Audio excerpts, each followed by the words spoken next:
Селям алейкум.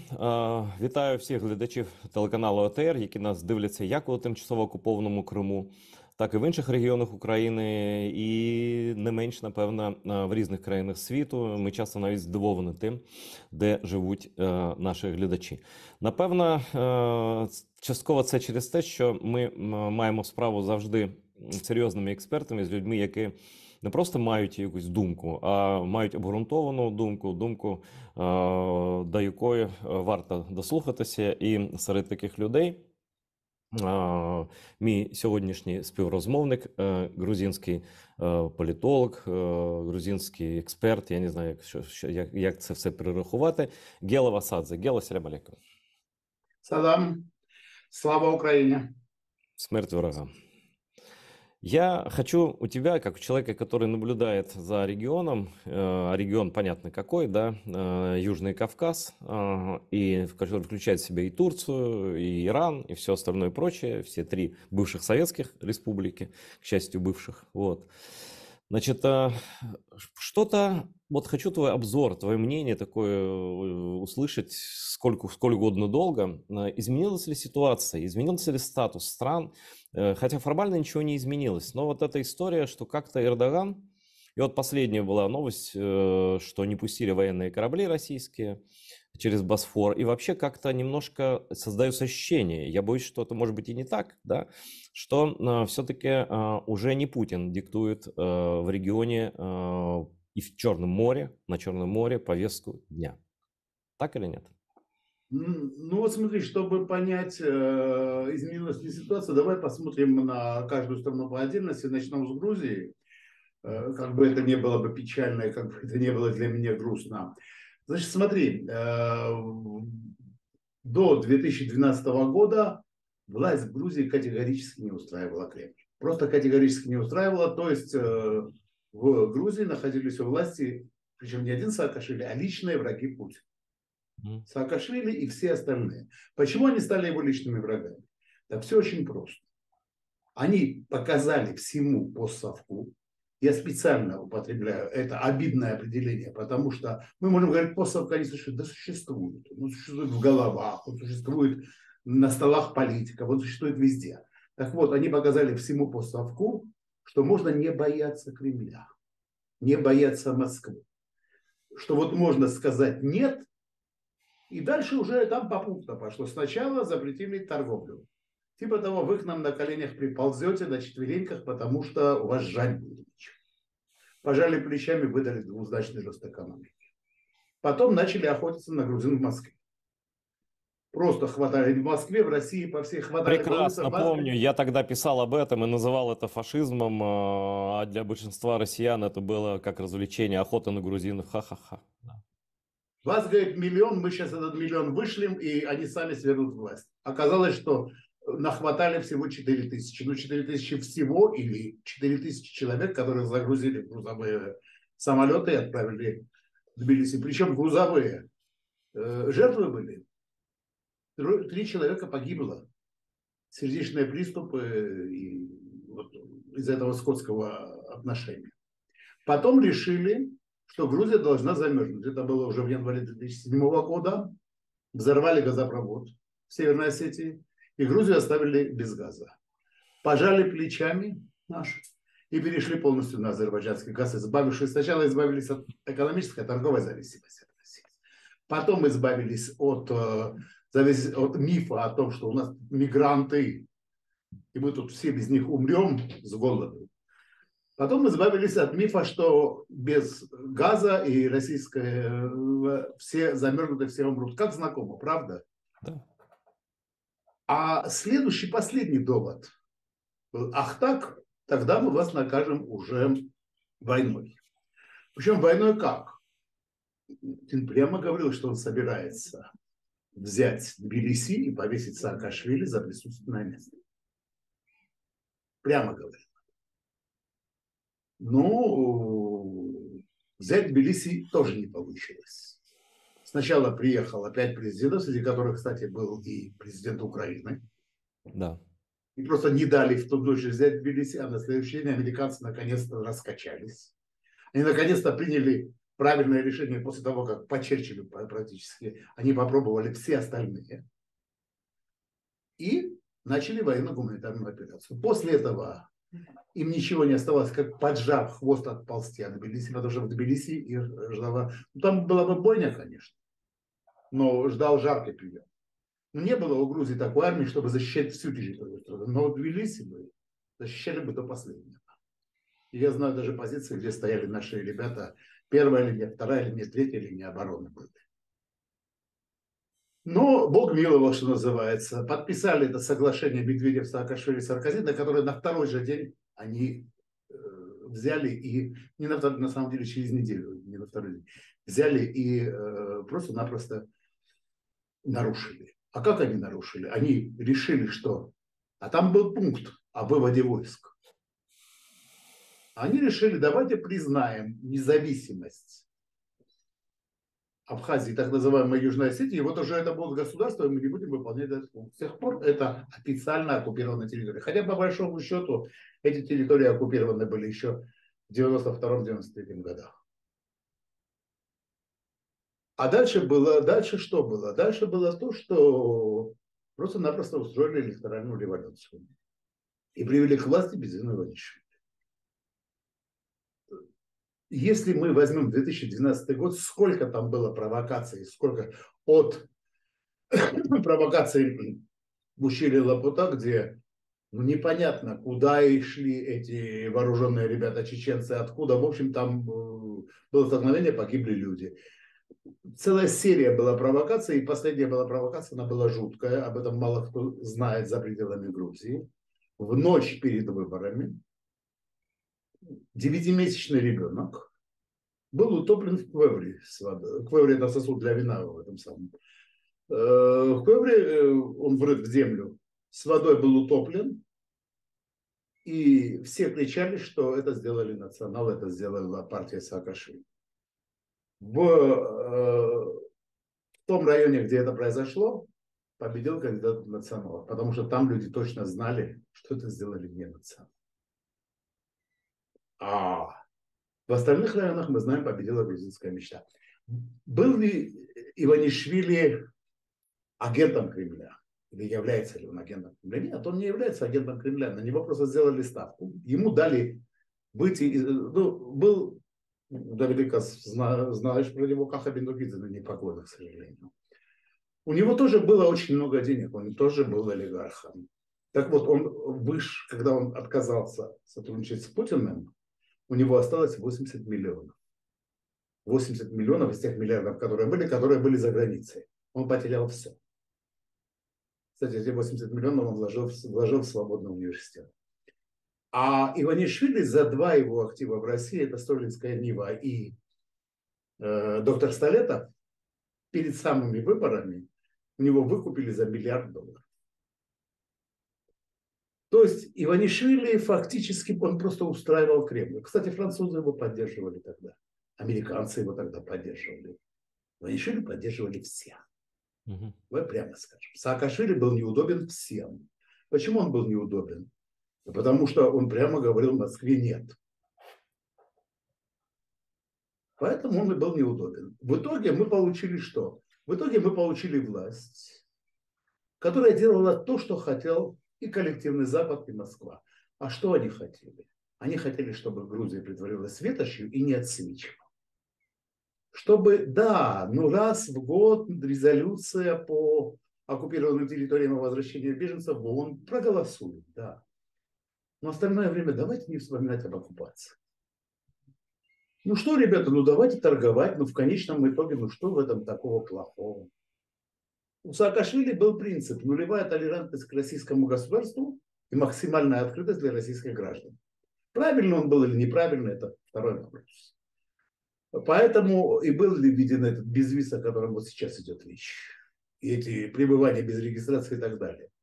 Но при Саакашвили никто себе не мог представить, что мы так будем сдавать национальные интересы. В итоге что мы получили? В итоге мы получили то, что нам восстановили торговлю. Восстановили даже авиарейсы. Кстати, они потом были прекращены. И тут нам повезло здорово, что их хотя бы прекратили. Но это отдельная история с Ночью Гаврилова. И в итоге мы получили к началу широкомасштабной агрессии против Украины власть, которая продолжает эту линию, притвориться ветошью и не отсвечивать. Вот такая ситуация в Грузии. Не раздражать Кремль. России уже не будет. Кремля уже не будет. Путина тем более не будет. А эти, правда, недолго, потому что после того, как этих не будет, эти надолго не задержатся, будут по-прежнему не раздражать Кремль. Следующая страна Армения. Армян поймали на наживку, подсекли, что называется, еще в 1988 году. Был анклав в Азербайджане, назывался он Нагорно-Карабахская автономная область. И жители этого анклава при советской власти, они хотели жить в Армении. Ну, армяне хотели жить в Армении, понятно, но это была территория Азербайджана, и там жили и азербайджанцы. Около 30% населения, 25-30%, я уже не помню сейчас точно сколько, составляли азербайджанцы. Остальные армяне, большинство, да, было армянами. Пообещали, что, ребята, вы вот сейчас посражайтесь за это, а мы вас поддержим. Стравили таким образом два народа. Кстати, два народа, часто говорят, вот азербайджанцы мусульмане, армяне христиане, вот, они такие разные. Нет, более похожих друг на друга народов с обычаями, с кухней. Почему они все время спорят? Чья долма, чей этот самый лаваш и так далее. Они похожи друг на друга. Это было взаимопроникновение культуры огромное. И вот эти два народа, они, я не хочу сказать, вообще братских народов не бывает. Но еще раз говорю, армяне и азербайджанцы с друг другом гораздо более похожи, чем армяне с грузинами или азербайджанцы с грузинами. По культуре и по всему остальному. Эти два народа стравили, а когда в Азербайджане был настоящий бардак. В этот момент помогли армянам захватить не просто Карабах Карабахом, еще и 7 прилегающих районов. И подвесили так, что, ребята, пока мы с вами, у вас никто этого не отберет. Ничего не было в этих районах. Разрушенные города и села. Но кто же даст то, что кровь с кровью захвачено? Вот такая была ситуация там. До того, как в 1999 году два бывших партийных функционера, люди, которые, в общем-то, прекрасно знали, как работает Москва и Кремль, это Шеварднадзе и Алиев, старший, договорились со Штатами, что, ребята, если вы хотите, чтобы на Южном Кавказе когда-нибудь возникнет независимое государство, и Азербайджан был независимым, давайте проведем трубу в обход. Мы уже переходим на Азербайджан. В обход России, не через Новороссийск. И эта труба возникла. Азербайджан стал независимо от России продавать нефть. Потом газ и так далее. То есть Азербайджан ушел от зависимости от России, появились деньги. Появилась армия. И вот в 2020 году, когда ковид, в общем-то, достаточно сильно дестабилизировал вообще ситуацию в мире, а азербайджанцы там, они проделали огромную дипломатическую работу по нейтрализации Москвы. Они проделали огромную работу по борьбе с пятой колонной внутри себя, потому что главный враг всегда сидит внутри. Это не снаружи. В Азербайджане, в том числе, там было очень серьезное российское влияние, как и в Армении. В Армении они вообще все успели захватить. В этот момент они просто-напросто частично, они вот завтра буквально будет, ну я не знаю, когда наша передача выйдет в эфир, завтра или вообще сегодня, будет годовщина 44-дневной войны, то есть эскалации военных действий. То есть решили эту задачу. Москва реально ничего не могла сделать. Вот реально. Россия ничего не могла сделать, она сделала хорошую мину при плохой игре, хотя в последний момент пригрозили Азербайджану открытой войной. Ну и Алиев был вынужден пойти на условия, то есть сейчас там так называемые российские миротворцы стоят. Это вот с Арменией и Азербайджаном такая ситуация. Да, еще, конечно же, 18-й год это приход к власти Пашиняна. Что тут произошло? После 16-го года уже это была так называемая пятидневная война. в Армении начали понимать, народ начал понимать, что Россия, которая фактически заблокировала все возможности для развития Армении, она даже в этом случае не может помочь. И, в общем-то, там действительно были революционные события, и пыталась Москва заменить своего ставленника, вернее, Сержа Саргсяна на своего ставленника Карена Карапетяна. Не получилось. И пришел к власти Пашинян. Но Пашинян был вынужден вот на этой удочке, что он был в Москве, он был вынужден проводить ту же политику с Москвой, потому что Москва была как бы гарантом. Она и сейчас считается гарантом все еще. С турками там была долгая история по поводу того, что Эрдоган начал проводить самостоятельную политику. 20 лет он уже в власти. Он начал проводить самостоятельную политику, что, конечно, не нравилось Вашингтону. Там менялись администрации, менялось отношение, но так или иначе в Турции обозначился у партии Эрдогана антизападный вектор. Действительно обозначился. И особенно антиамериканские. Антиамериканский, да. Ну, слово сказать, вели себя американцы тоже не очень красиво. Например, это история во время еще Иракской войны, когда турецким военным были надеты на голову мешки, это все под камеру. Захват был турецкой военной базы и надеты на голову мешки. Это все под камеру, это турки восприняли как национальное унижение. В общем. Не, американцы допустили кучу ошибок, конечно, на Ближнем Востоке, это кошмар. У них была не политика.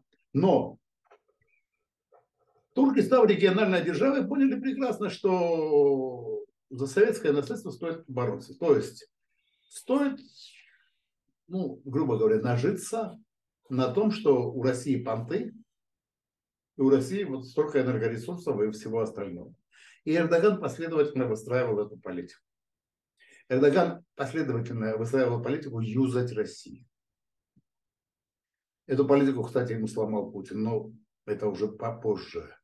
Ну и Иран. Иран, который был всегда под санкциями, Иран, который был всегда антизападный, Иран, который стремился пробить шиитский коридор. Это через Сирию и через Ирак, то есть через шиитонаселенные районы Ближнего Востока к Средиземному морю, и через Ливан, там Хезболла у них сидит. Иран, они с Россией стали ситуативными союзниками в Сирии. То есть на земле была Хезболла, и Фатимиюн, это тоже иранские прокси, но с Афганистана. А в небе были российские ВКС, которые просто равняли с землей Алеппо и другие города. Таким образом, вот перед февралем 22 года расклад был следующий.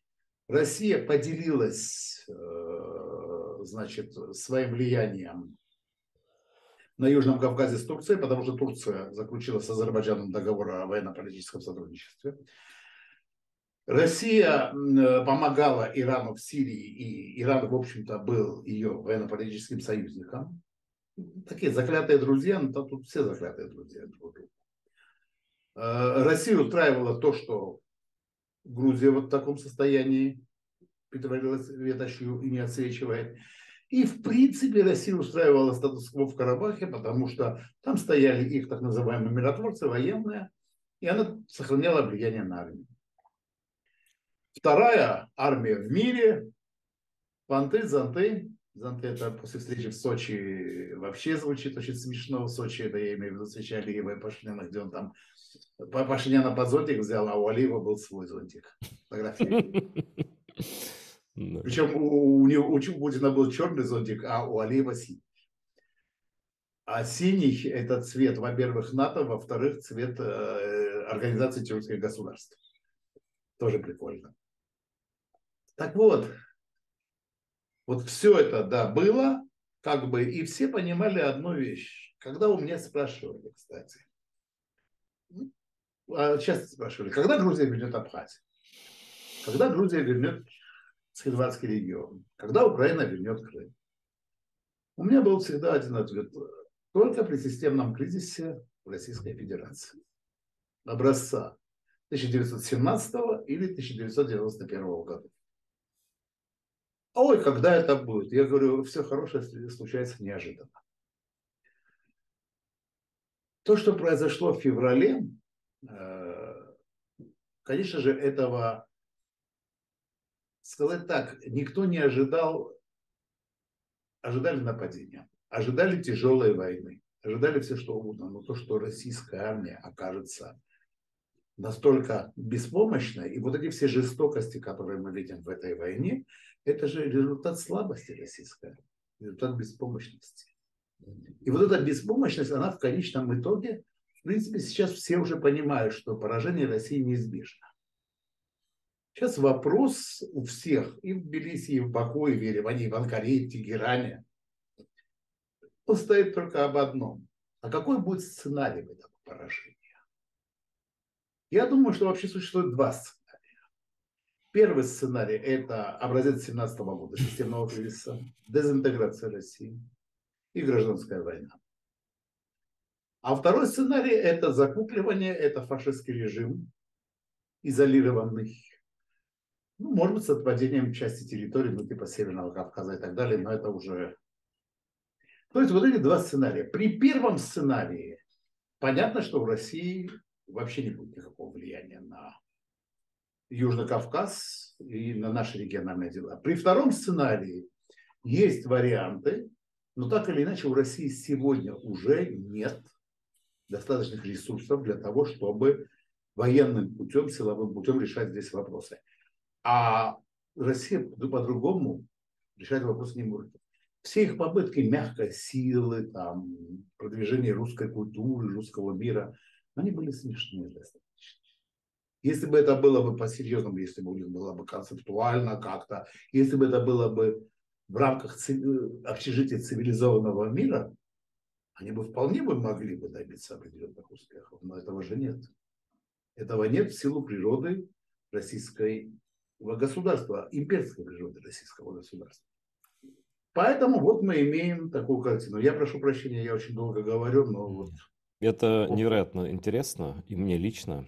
И у меня куча появилось дополнительных вопросов. Я такой хитрый, знаешь, я прошу человека рассказать, как он видит ситуацию, и всегда возникают дополнительные вопросы, и они всегда более точные, чем если бы я их выдумывал заранее. И потому что ты говоришь то, что для тебя актуально, что ты понимаешь сейчас, что происходит и так далее. И вот начнем с конца, начнем с Ирана. Почему Иран так оборзел, во-первых? Ну, они вроде начали оправдываться уже, там, что типа мы, сначала не мы, потом мы, но не тогда. Сейчас говорят о баллистических ракетах, которые они хотят Кремлю дать, да. Израиль забеспокоился, понятно, потому что Россия может передать в обмен не только деньги, а может быть технологии, а может быть и ядерные, а может быть и какие-то еще, что у них там есть. Да, это реально для Израиля просто, учитывая режим вот этот 79 года, который там, он с каждым годом все становится все более таким опасным, да, токсичным. Вот два одиночества встретились, значит, православные, значит, это террористическое государство и исламистское террористическое государство, значит, они сошлись в общих интересах, но все-таки, ну, Иран вряд ли можно назвать братским для России. Они хитрые, у них свои интересы, они очень такие, да, может быть, они даже к Китаю ближе, чем к России, но это опять нас не касается до такой степени. Но вот почему они так оборзели, во-первых, а во-вторых, что с ними можно сделать, чтобы они прекратили помогать русскому рейху уничтожать мирное население Украины, во-первых, а во-вторых, ну и, конечно, ситуация с возможной революцией. Почему я так говорю, как два вопроса в одном, но все про Иран. Меня очень удивили, в хорошем смысле слова, слова Джо Байдена, где он сказал, недавно он сказал, мы скоро освободим Иран. Ну, учитывая, что из региона США только и выходили, да, что значит освободим Иран, не совсем понятно, но, может, не освободим не в таком смысле, но что-то он знает, может быть, про их состояние власти там, и так далее, потому что, на самом деле, Иран очень выхолощенная страна, очень много элиты живет в Европе, там сотни, миллионы иранцев, лучших иранцев уже рассеяны по всему миру, и как бы там назревает, наверное, что-то, вот, может назревать. Но я не эксперт по этому региону, а ты эксперт. Вот опять подробно, хорошо для понимания всем. Ну, я сразу же скажу, оговорю, что я не эксперт по Ирану, точно, но вот в силу того, что Иран является региональной державой, в силу того, что Иран оказывает непосредственное влияние на наши дела все, я, конечно, интересуюсь постоянно, и в число, вот в этот самый лист читаемой мною прессы входит и Тегеран Таймс. Это как бы обязательная программа. А это официальное англоязычное издание? Англоязычное официальное издание иранское, да. Ага. Это как бы вот то, что они себе там думают. Так вот, нужно хорошо понимать, что в самом Иране, внутри Ирана, сам по себе Иран, вот, он такая своеобразная демократия. Демократия в том плане, что там внутри есть выборы, борются разные политические силы. Они не оформлены в партии, но разные политические силы, люди с разными взглядами. Есть либералы и есть консерваторы, скажем. Но это все в рамках исламизма. То есть те, В кто не рамках исламисты, этой они идеологии. либо уехали, либо убиты, либо сидят. Да. Не, это не имеет никакого отношения к либерализму как таковому. То есть сторонники более мягкого курса, сторонники более жесткого курса. Есть отдельное государство, государство Таксир, корпус стражей исламской революции, самое консервативное. И, ну, опять-таки, это все зависит от оптики. Вот с моей оптики или с нашей оптики с тобой, если смотреть, это самая темная, самая страшная сила, Ну, которая есть. жестокая, вооруженная, идеологически подкованная, заточенная и так далее. Да. И вот сам по себе Иран, ну, это же многонациональное государство. Очень причем, очень многонациональная. Да. Ну, основные группы там вот фарси, персы непосредственно, азербайджанцы, тюрки, азербайджанцы, которые ну, там различные, от 20 до 40 миллионов называется, варьируется их цифра азербайджанцев иранских. Есть белуджи, это на востоке, на границе с Пакистаном. Есть арабы, это на юго-западе. Есть курды, это небольшая, в общем-то, небольшая этническая группа, но все они, практически все они являются шиитами. То есть шиизм, направление в исламе, является главной скрепой этого государства. Кстати, Али Хаменеи, который сейчас является рахбаром, духовным лидером Ирана, ученик имама Хомейни и так далее, он азербайджанец по национальности. И азербайджанцы занимают достаточно высокие посты там, в Иране. То есть там, в принципе, есть противоречия с национально настроенными элементами. Но сказать, что персы являются там господствующей нацией, мы не можем. Там шиитская идентичность. Ну, и, естественно, она сталкивается с национальными идентичностями всех этих людей. Что произошло после прихода Обамы и после того, как была арабская весна и ядерная сделка? Это вот две этих вещи, они, значит, соединились. Тут немного мы отвлечемся на историю Ближнего Востока. Значит, в свое время, когда делили Ближний Восток, решили создать два государства, королевства два. Ирак и Сирия. Причем очень логично решили. Вот Ирак. Там большинство шиитов. Вот шиитское государство. Вот Сирия. Там большинство суннитов, значит, суннитское государство. Значит, в Ираке был британский мандат. Британцы любят нефть. Там была нефть. Они, кстати, Мосулы поэтому и не отдали туркам, чтобы в турок не было нефти. Турецкой республики. А сунниты Сирия были под властью Франции. Но причудливо тасуется колода карт, и мы знаем, что Клио очень такая девушка с характером, муза истории. Кто же мог подумать, что 20 век не будет веком религии, а будет веком секуляризма и революции? Так вот, меньшинство в Ираке суннитское, а в Сирии там алавиты, но они близки к шиитам. Они же были всегда угнетаемые большинства. И они всегда стремились, куда пойдет человек, где он может сделать карьеру, если он из угнетаемого меньшинства в армию меньше, служитель меньше. Поэтому в итоге, в результате военных переворотов, когда, соответственно, значит, пришли к власти и там баасисты, то есть партия арабского социализма,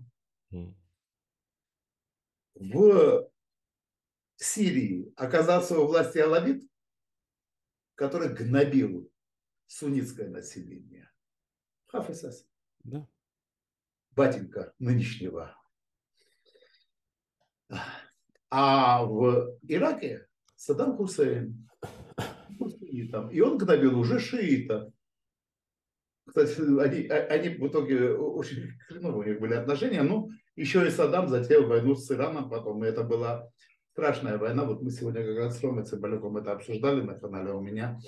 Вот сколько, вот какие войны можно сравнить даже. И по расходу снарядов и так далее. Но по расходу снарядов можно было бы сравнить Ирано-Иракскую войну. Там, кстати, больше миллиона человек погибло в этой войне. Но у них просто столько орудий не было. Они 10 лет воевали.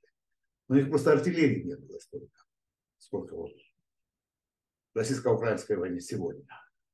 Поэтому там расход снарядов, даже там расход снарядов был не тот. Дальше, значит, свергли Саддама, то есть свергли суннитов. А когда свергли суннитов, соответственно, кто в большинстве у нас оказался? Правильно, шииты. И вот иранцы, какая приятная для них была неожиданность. Во-первых, свергли Саддама. Во-вторых, арабская весна наступила, то есть везде волнение. И в-третьих, черт побери, ядерная сделка. А ядерная сделка – это бабло. Первое, что сделали иранцы, начали пробивать коридор из, значит, близких им стран, близких им, куда? К Средиземному морю. Ливан они уже давно захватили с помощью Хезболлы. Сирия стала костью в горле.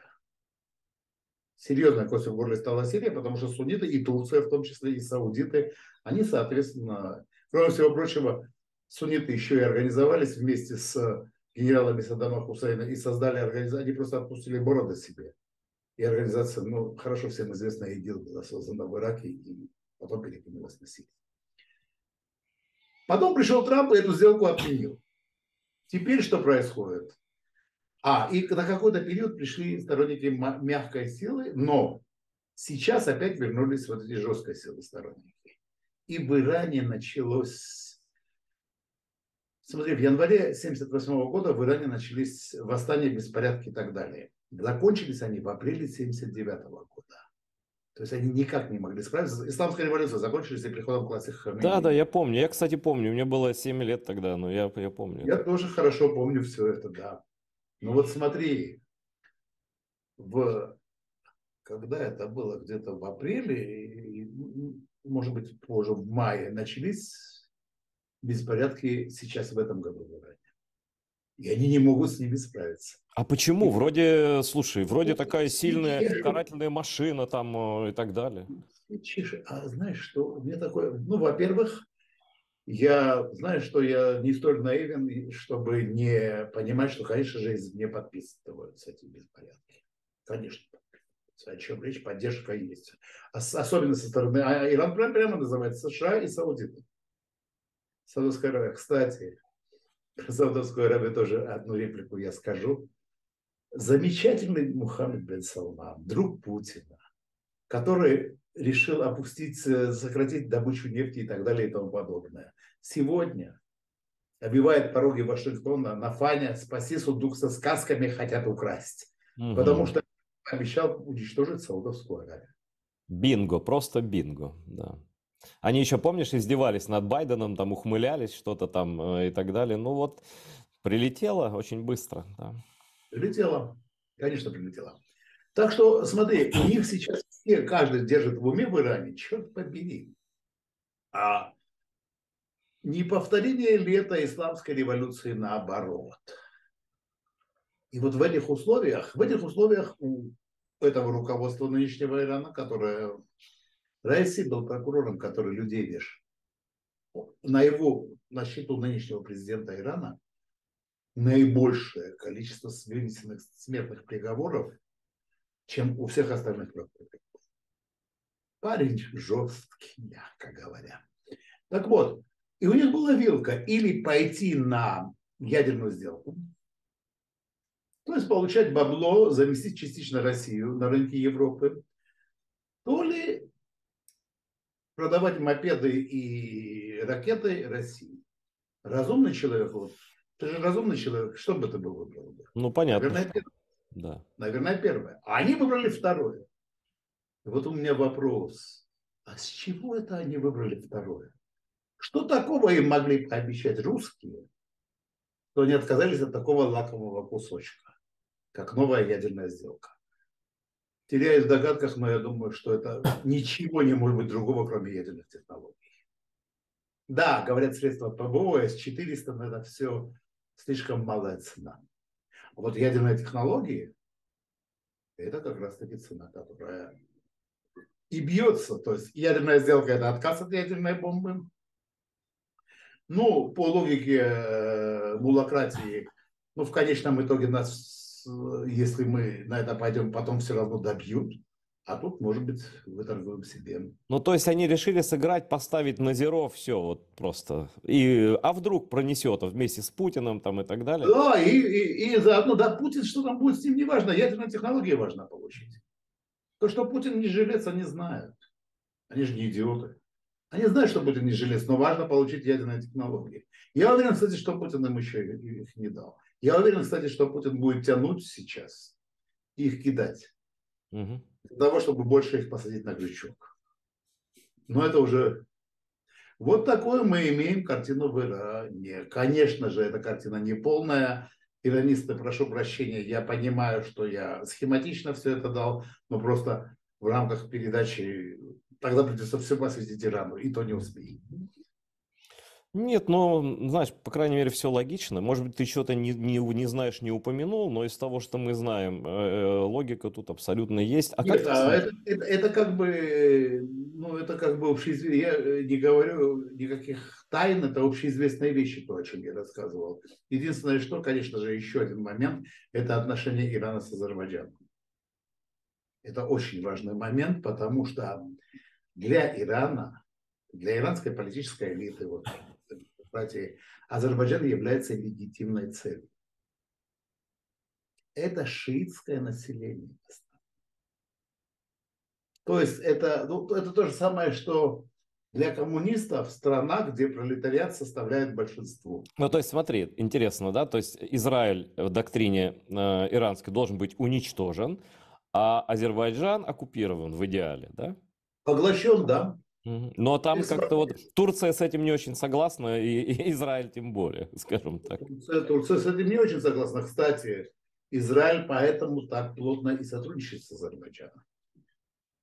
Это главная причина. Кстати, Азербайджан пошел на очень интересный шаг сейчас.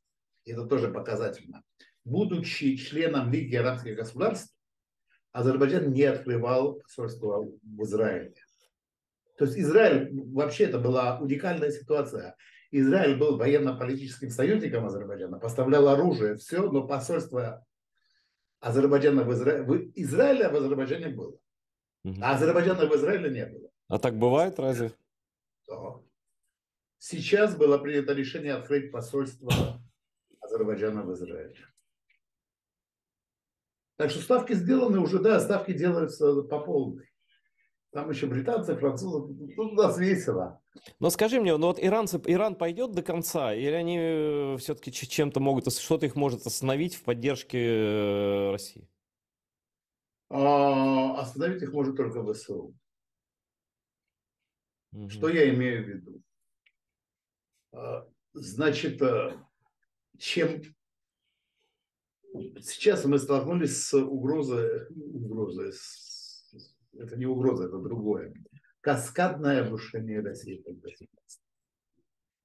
И вот тут, если иранские аналитики сочтут, что Россия может скорее рухнуть, прежде чем дать технологии, или если они поймут, что их Россия вводит за нос, вот тут Иран уже может сказать: ребята, а вы чего-то того. Дело в том, что у Ирана 3000 лет дипломатии за спиной. Я был как-то в Индии, тогда был еще Зариф, это мягкого курса сторонник, министр иностранных дел Ирана, и он выступал там, вот это была большая очень конференция Райсина, это в 2020 году была, и он выступал там сразу после Лаврова. Лавров выступал, и потом Зариф выступал. Ну, какая разница колоссальная. Лавров был бледным, но каким-то со своим школярским английским, я не говорю, у меня у самого английский не айс, но он все-таки министр иностранных дел. KHB Style называется. И Зариф, ну, он закончил американский университет, Колумбийский университет, Зариф, и вот чувствовалось, что за ним стоит 3000 лет иранской дипломатии. Вот этой восточной хитрости. Он так, то есть я был под впечатлением действительно этого всего. Так что если русские думают провести иранцев, это не зря. Я не знаю, можешь ли ты оценивать политику Израиля, и как, ну, попрошу, по крайней мере, тебя. Все-таки Израиль тут привязан очень тесно, потому что вполне возможно, что эти дроны, эти ракеты, это всего лишь они вот так откатывают, смотрят недостатки, исправляют там и захотят когда-нибудь с ядерным оружием или без ядерного оружия устроить, допустим, атаку там тысячи этих дронов на Израиль, например, там одномоментно. То есть в голову прийти может все что угодно. Я, например, слышал такое, не буду говорить от кого, что значит, Россия практически открыто пугает Израиль уже без намеков, да, что мы вам устроим, это если будете поддерживать Украину, мы вам устроим Хизбаллу такую там, что как бы пожалеете, да, то есть, вот, то есть допустит Иран границам там, ну, они и так там находятся на самом деле, но даст им, развяжет им руки, скажем, там, для бесчинств, для террористических, да, вот, и Иран, и Израиль перед выбором, как бы, то ли стоит тут все-таки сидеть тихо и не отсвечивать в этом смысле, или стоит помогать Украине и самим уничтожать потенциал вот этот военный, потому что потом это все равно взорвется и в сторону Израиля тоже. Так они поэтому сидят тихо и не отсвечивают. Все эти, да простят меня зрители за жаргон отмазки Израиля, что мол, вот мы поэтому или поэтому. Нет. Единственное, не поддерживаем там Украину так, как нужно, или там вообще сохраняем нейтралитет. Это все отмазки. Главный момент для Израиля, конечно же, катастрофа, если будет передана ядерная технология Ирана. Для Израиля, когда говоришь об атаке тысячи дронов, сотни дронов, они запустили, и была уже атака на саудовские нефтяные объекты. Хуситы – это их прокси в Йемене иранские. И тогда очень сильно пострадали нефтяные объекты. То есть там, где добывают нефть, конкретно атаковали вот эти сотни дронов, и это было ужасно. Поэтому ты понимаешь, что такая угроза существует, что в Израиле, конечно же, государства, которые хотят уничтожить, оно заточено на выживание. И любая угроза, любой риск, умножение любого риска для них это очень сложно. Но Поэтому с другой точки зрения, есть же вариант как бы купировать болезнь на той стадии, пока еще она не перешла уже в смертельную, как бы, да, то есть остановить там и уничтожить эти производства, ну, какие-то меры предпринимать, да, чтобы, которые одновременно будут и на пользу западному миру, Америке, Рамштайну, Украине, в первую очередь, и так далее. знаешь что, вот когда Саддам был близок к ядерной бомбе, да, кстати, Саддаму ядерную бомбу делали французы, не русские. Этот самый реактор Израиль разбомбил.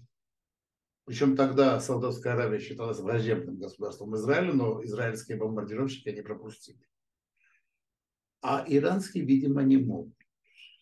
Иначе бы давно бы разбомбили. Периодически отстреливают там физиков, которые занимаются этим всем. Вот, там всякие диверсии устраивают. Но все не так просто, видимо. Видимо, эта программа ядерная у Ирана, но понятно, она там в приоритете, и она достаточно защищена. Поэтому купировать у них не получается.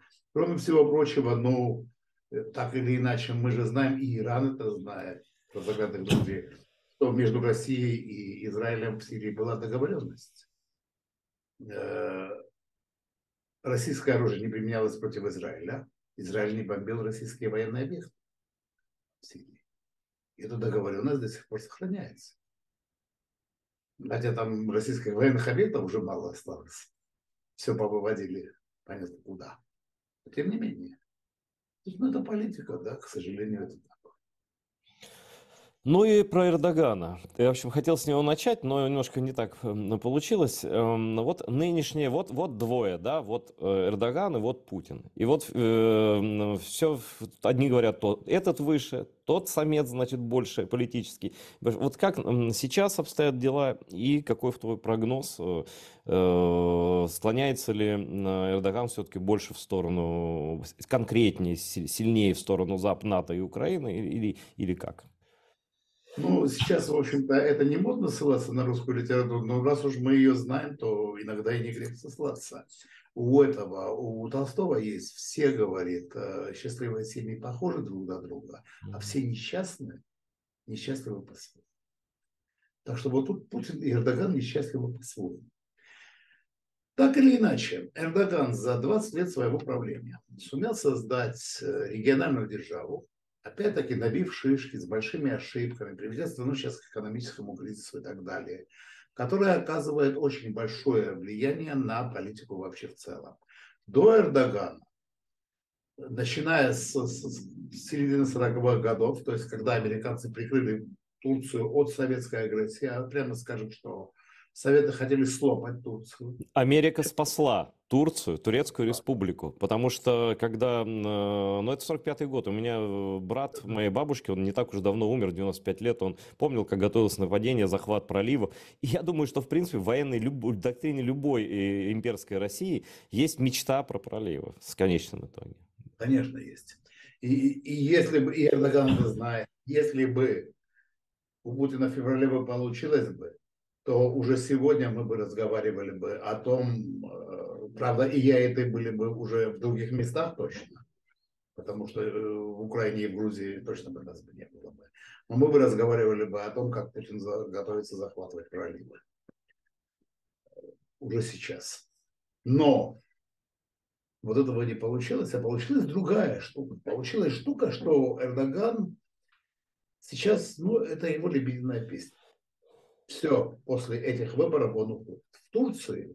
Сколько бы ни говорили про Турцию, что там такая-сякая, в Турции все-таки демократия. И реально, у них реальные выборы. И на этих выборах нужно победить. И победить на этих выборах супер сложно. Очень сложно. Почему? Потому что экономический кризис. Потому что ну не гиперинфляция, но очень высокая Ну вот инфляция. из-за этого, наверное, для Эрдогана так принципиально эта зерновая сделка, где он получает дисконт 25% с зерна, да, для стабилизации своей экономики. И зерновая сделка, и газовая сделка. И то, что россиянам некуда больше ехать, кроме как в Турцию.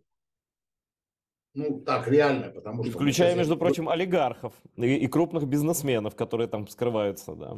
И вот это все для Эрдогана это принципиально важно, чтобы до 23 года, а 23 год это казалось раньше, это как, ох, когда это еще будет, а вот это уже сейчас, вот уже пришло. Июнь 23 года мы не успеем оглянуться, как он придет, чтобы хоть как-то выправить положение. Эрдоган предпринимает сверхусилия для того, чтобы вытянуть экономику. Это и разработки газа в Черном море. Это и газовый хаб, так называемый. Это и не введение своих собственных санкций против России. То есть Эрдоган вступил в борьбу за российское наследство по полной. И, конечно же, для Эрдогана вот это было правда нападение России на Украину было ножом в спину. Он выстроил очень прекрасные отношения и с Украиной, и с Россией. У него фактически бизнес, его бизнес-элиты, они были завязаны и с Украиной, и с Россией. И Путин взял и все разрушил.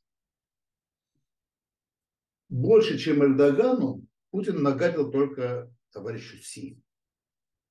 Но это уже другой А другая тема. почему он нагадил? Кстати, вот, интересно, данные разведки сейчас только сливами данных всяких занимаются, что через несколько месяцев Син отдаст приказ напасть на Тайвань, а, как сказал Байден, ну, Тайвань имеет военный договор с Америкой о защите в обмен на непризнание независимости, да, в обмен на признание Пекина, а не Тайбэя, так? И то, что из Си вот прямо сейчас возьмет и вступит в войну с Америкой, откроет второй фронт, и к нам по сценарию Второй мировой войны все пойдет. Как ты думаешь? Ой, Айдер, я спрошу такую вещь. Ты в курсе, как вот недавно прошел 20-й съезд партии, Компартии Китая, кто первым прислал поздравительную приветственную телеграмму по поводу открытия этого 20-го съезда? Ну, нет. Партия Гоминьдань, то есть правящая партия Тайвань. Я думаю, у них нет никаких отношений вообще. У них спор следующий. Когда говорят, что Тайвань это сепаратисты, это неправда. У них спор следующий. Тайвань говорит, это мы Китай. Да, да, да. А коммунисты говорят, да вы что? То есть, если мы говорим о симбиозе экономик, то большего, правда, по валу, конечно же, самый большой симбиоз экономик это США и Китай, это $1 триллион торгового оборота. Но технологический симбиоз экономик Тайваня и Китая, он просто нарисован очевиден.